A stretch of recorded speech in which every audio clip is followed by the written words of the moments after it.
In the heart of a desolate forest, where the trees seemed to whisper secrets to the wind, stood an abandoned asylum. The sprawling, decrepit structure was a haunting sight, with ivy crawling up its crumbling walls and shattered windows that seemed to watch like hollow eyes. Locals spoke of its dark past in hushed tones, warning curious souls to stay away. But for 4 college friends, the asylum was an irresistible mystery. Rachel, a journalism student, had always been drawn to the macabre. She saw the asylum as the perfect subject for her next article. Alongside her were David, her skeptical best friend, Mia, a thrill-seeker who lived for adrenaline, and Ethan, a history buff fascinated by the asylum's grim lore. "It's just an old building," David said as they approached the gates. "Nothing to be scared of." "Tell that to the people who went missing here," Mia teased, her voice laced with excitement. Ethan adjusted his backpack, which was filled with flashlights and recording equipment. The asylum was shut down in the 1950s after a series of incidents. Patients vanished, and the staff refused to talk about it. Some say it's cursed. Rachel grinned. "Let's find out." The group pushed open the rusted gates, which groaned in protest. The air grew colder as they stepped onto the overgrown grounds. The asylum's entrance loomed ahead, its heavy wooden doors slightly ajar.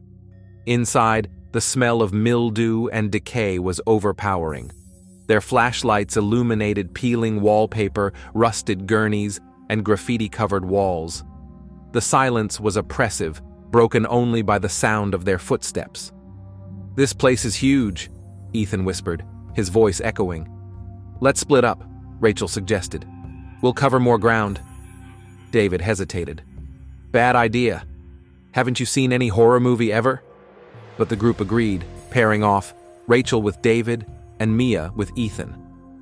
They set a timer to regroup in an hour. As Rachel and David explored the East Wing, they came across a room filled with old patient files. Dusty folders lay scattered across the floor, their contents yellowed with age. Rachel picked one up and read aloud.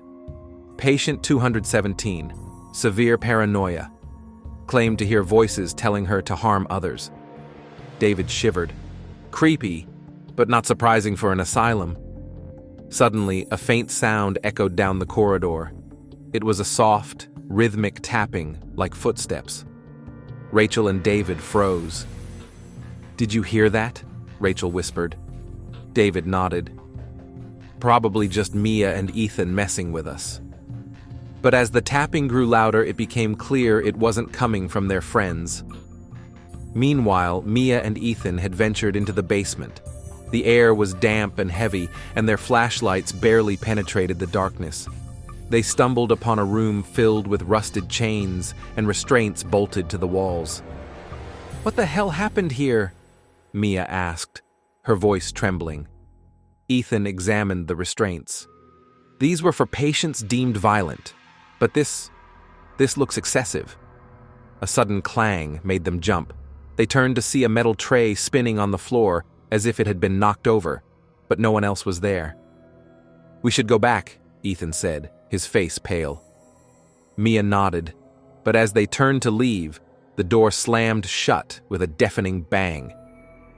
Back in the East Wing, Rachel and David followed the sound of the tapping, which led them to a recreation room. A dusty piano stood in the corner, its keys moving on their own, playing a haunting melody. "This isn't possible," David said, backing away. The temperature dropped sharply, and their breath became visible. A shadowy figure emerged from the corner of the room. It was humanoid but distorted, with elongated limbs and empty sockets where eyes should have been. "Run!" Rachel screamed, grabbing David's arm. They sprinted down the hallway, the shadowy figure gliding after them. Mia and Ethan were desperately trying to open the basement door when they heard Rachel and David's screams. The 4 reunited in the main hall, panic etched on their faces. "Something's here," Rachel gasped. "We need to leave, now!" The group bolted for the entrance, but the heavy doors slammed shut before they could reach them.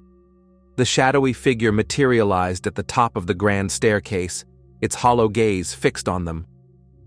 "It won't let us leave," Ethan whispered, clutching his flashlight like a weapon.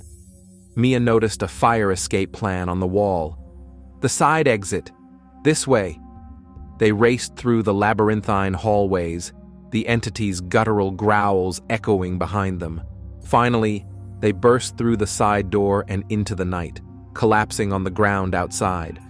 The friends didn't speak as they drove away, the asylum shrinking in the rearview mirror. Rachel glanced back one last time and saw the shadowy figure standing in the doorway, watching them leave. Later, as she reviewed her footage, Rachel noticed something chilling. In every frame, the shadowy figure was there, lurking just out of focus. Author's note: some secrets are meant to stay forgotten. The abandoned asylum remains, waiting for its next visitors.